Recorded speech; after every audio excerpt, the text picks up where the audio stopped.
Hey everyone, Martin here.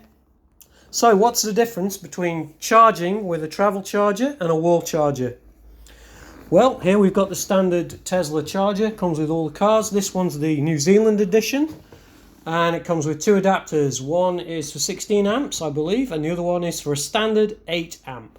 So you plug in the right adapter, in this case the 8 amp. Then plug it into the wall. Again, this is a standard New Zealand socket, 230 volts, 8 amps. Plug it in, switch it on.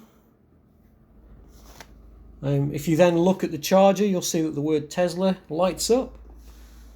Take it over to the car. Again, you just press the button as per usual. Plug it into the CCS. The charge port light will flash blue, then it will start flashing green, and that's when you know it's charging. If you then notice, the travel charger will also flash green, also showing that nothing's wrong and everything's charging. So what does this mean for charging? How long does it take to charge? Well, in this case it's about 10 kilometers per hour, which isn't too good. If you want to see how many kilometers, you do need to change the display so it shows it in distance, the energy in distance.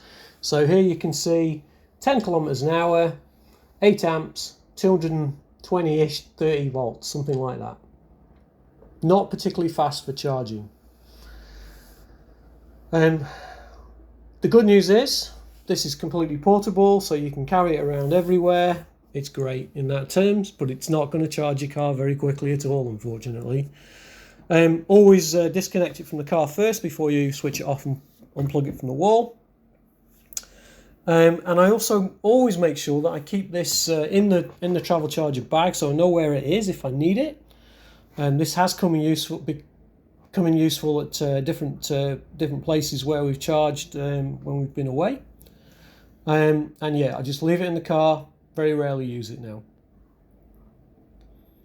So, what are the good points and the bad points of the travel charger? Well, obviously you can leave it in the car all the time. The bad points, it's only going to do about 10 kilometers per hour of charge. It's going to add that. So which only really gives you overnight 12 hours, about 120 kilometers. And if you've only got the travel charger, what happens if you break it? So you should always consider using an additional charger. In this case, I've got the wall charger, and this has to be professionally installed by an electrician, properly certified, properly installed with isolating switches and so on and so forth. So again, the charging routine is exactly the same. Press the button, charge door opens, plug the charger in, blue flashing, then changes to green. And if you then look at the charger, of course, it's also flashing with the green bar down the middle. You also hear some loud clicks as well. So what does this mean for charging? Well, straight away you can see the wall charger is essentially twice as fast, 21 kilometers per hour at 16 amps. But you can also increase the amps. If your house can take the load and you don't blow out the pole fuse, you can add that. You can push that up to 25 amps, and that'll obviously reduce the charging time. And you can see there that the charges jump to 33 kilometers per hour. So that's pretty good. That would mean, if charging at that, you'd have a range of about 400 Ks added overnight in about a 12-hour time. So yeah, pretty good. I don't run that as high as 25 amps. I tend to leave it at 16 amps because I've got other things in the house that could generate a lot of load, like dryers, dishwashers, heaters, air conditioning, that sort of stuff. And the house that I'm in is only rated to a maximum of 66 amps. So you need to bear that in mind. Don't overload your pole fuse. That's the fuse that's outside on the power transformer. Sorry, power pole. So yeah, reduce it back down again. It goes back down to about 21 kilometers per hour.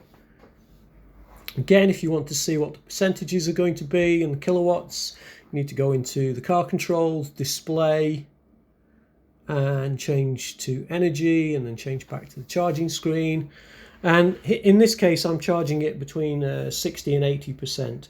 And you can see there it's 4 kilowatts. So it's basically charging about the same, or drawing the same sort of current as 2 fan heaters.